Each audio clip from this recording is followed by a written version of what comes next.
Union Management Relations. The following section discusses union management relationships, including the effect that they have on the company, on employees not in the union, and on the union members themselves.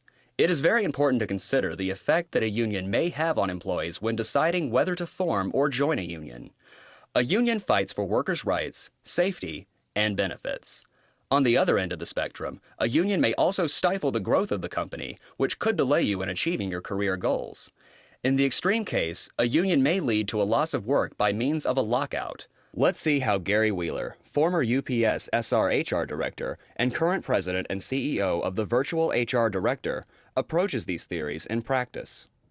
Well, one of the advantages of having a union in place is there's a lot of structure of what management can and can't do, what employees can and can't do.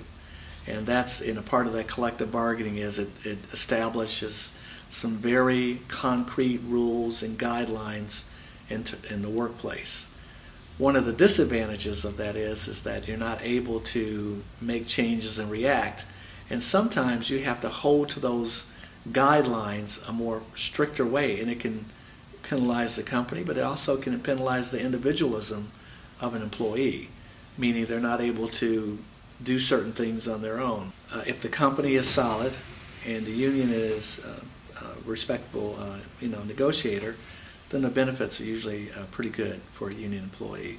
Salary or wage increases usually come pretty automatic and are not negotiated, which could be a positive or negative, but from a positive perspective, usually there's some increase in benefits or increase in compensation over time throughout the collective bargaining. Another area is for an employee, they have someone to represent them if they're being mistreated by the employer. Now, some of the disadvantages of that would be is individualism. If you are aggressive, a go-getter, you're looking to aspire to something more, sometimes there can be some restrictions on what you can do. Also, in this day and time where employees have an opportunity to negotiate based on their skills, you can be restricted to that. You're not able to demonstrate how good you are or your own creativity if it takes you out of the confinement of what you're allowed to do within the union guidelines. For the most part, I think a sound practice that UPS has had is they've always run lean. Employees have done a little bit more. You've heard a lot about during the 90s and into the 2000s where companies tightened their belt and they laid off workers and didn't replace them, so now people are doing more. I think in United Parcel Services case, they have actually always had that philosophy, and I think most people have felt protected that they've worked very hard and were compensated fairly for it. You can tend to do some cross-training, give them other assignments, explore some other avenues, fluctuate your work days, maybe have people work 4 days. You can reduce salary or reduce the compensation level so that people continue to work. So it's usually a much more secure opportunity in the non-union work environment than it is in the union environment. The first thing that I believe a union can do, it definitely stifles company creativity. A lot of companies during the 90s really looked at creating self-directed work teams. They looked at ways where they could improve productivity, eliminate maybe that second level of management, and by giving workers the opportunity to make decisions on their own, find ways, creative ways for them to be productive or more productive, which would impact the company in a positive way and reward them. The problem is that it definitely can stifle individual growth. The theory is within a union environment is that no other employee is any better than any other employee and does not have the ability to evaluate, critique, or supervise another employee. The other piece is if you want to provide additional compensation for working harder, working smarter, becoming more efficient and more creative, the challenge is that has to be approved by the union. And if it doesn't look like it's going to be fair to others not in that group, that's not something that the union is not going to support. In this segment, Gary Wheeler says that there are some advantages to unionization, including the structure that unionization injects into the workplace. However, The other side of the coin is that unionization also reduces the employer's ability to make changes and to react fast. In that regard, the union definitely stifles company creativity. For example, it may make it more difficult for the company to create self-directed workforces. Furthermore, the union may make it difficult to reward those employees who are working harder or working smarter. Based on what you saw in this segment and read in the chapter, from what you know about UPS, what do you think would make the union believe that the company was right for being organized? Do you agree that unions stifle creativity? Why or why not?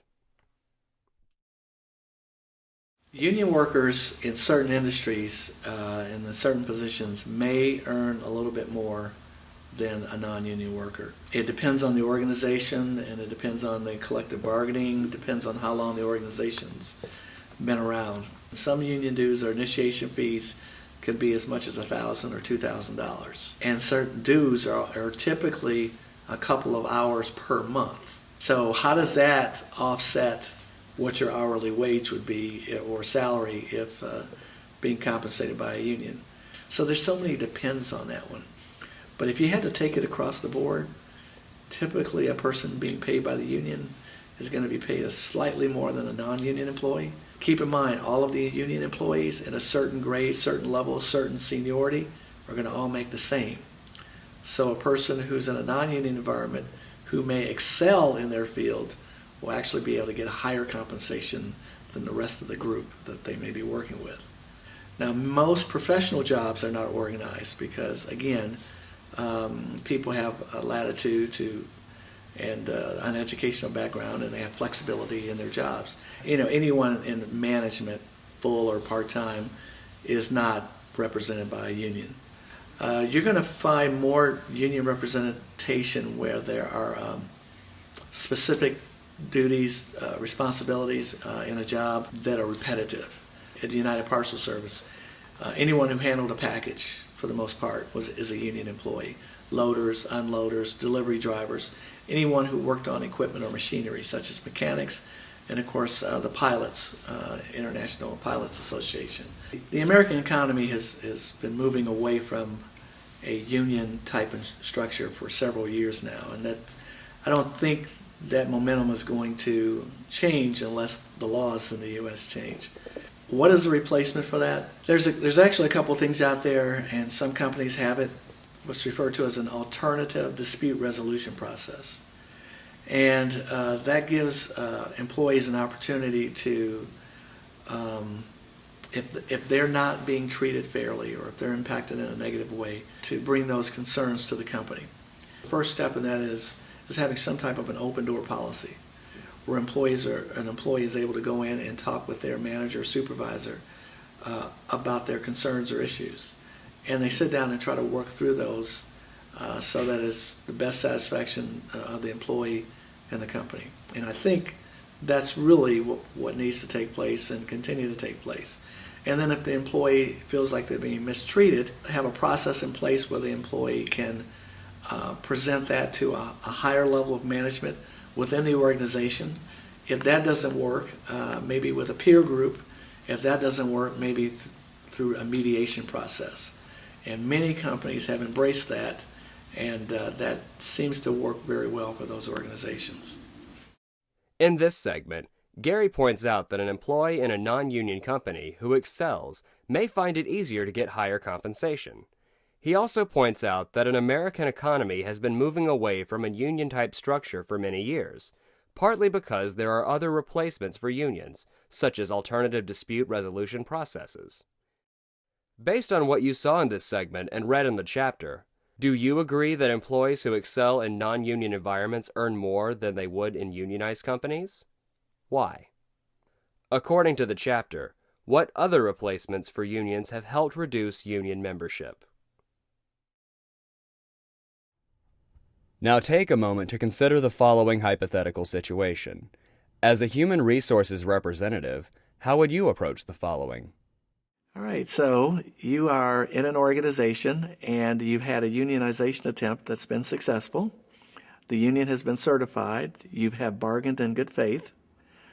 After the bargaining agreement has been in place for 6 months, Some of your employees come to you and ask, "We don't really like the union. What can we do to get rid of it?"